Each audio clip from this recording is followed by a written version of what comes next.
Alright, Filipino reaction video muna tayo mga kaibigan. Ito na ang pinakabagong sa latest ng showbiz sa Pilipinas. Joey De Leon, sinupalpal si Paulo Contes. Okay, ito na, umpisa na natin. Well, ayan. I don't expect respect from bitin. Okay. Yan ang nagtitrending ngayon mga kaibigan.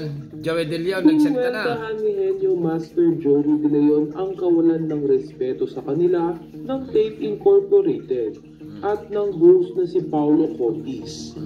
Matatandaan, halos maramdaman ng netizens ang galit ni Paulo Contis habang pinaglalaban nito ang karapatan nila umano sa titulong Itbulaga. Ang lakas pa umano ng apog ng 39 years old host para sabihin sa kanila ang 44 years na pinaghirapan ng TVJ. Na kung idadaan sa logic ay hindi pa buhay si Paulo Contis nang buuin na ng TVJ ang Itbulaga.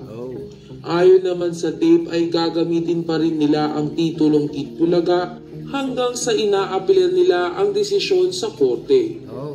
Samantala, hindi pinalampas ni Henyo Master Joey De Leon ang kawalan ng respeto ng kabilang kampo. Gamit nga ang Instagram account ni Joey De Leon ay binanata nito ang Tape Incorporated. Pati na rin si Paulo Contis. Ano sabi? Well, I don't expect respect from respect. Respect. Hinangaan naman si Henyo Master Joey De Leon sa pagbuo niya ng letra para mapamukha sa mga halushos na mali ang kanilang ginagawa.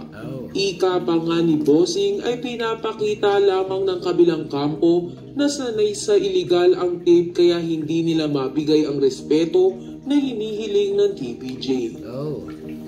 Gayunpaman, umaasa ang legit Dabber Cats na mapapabilis ang pag-usad ng mga kaso na inihain ng TVJ sa Tape Incorporated. Lalo na ang pag-file ng copyright. Dahil kapag nagkaroon na ng desisyon hinggil dito, ay wala nang magagawa ang mga halusos kundi baguhin ang titulo ng kanilang programa. Sa kabilang banda, wala pang sagot si Paulo Contis sa banat ni Joey De Leon sa kanya. Kaya naman, ang masasabi na lamang ni Joey De Leon sa patuloy na paggamit ng Tape Incorporated sa titulong Itbulaga ay... Nais namin pasalamatan yung isang show dahil pinopromote ang Itbulaga. Ayun, ganon. Okay, mga kaibigan, ito, nagtitrending ngayon ha. Joey De Leon, sinupalpal si Paulo Contes. Mahaba yung video na yan eh. Okay, mahaba. Kaya lang pinay-click ko lang para maintindihan nyo. Okay? Na ito na nga, Joey De Leon, sinupalpal si Paulo Contes. Magkabila ito, magkaaway sila. Bahala na sila. Alright, yan ang latest sa showbiz ngayon, mga kaibigan, na nagtatrending sa Pilipinas. Okay? Subscribe my channel. Don't forget Filipino Reaction. Thank you. Bye-bye.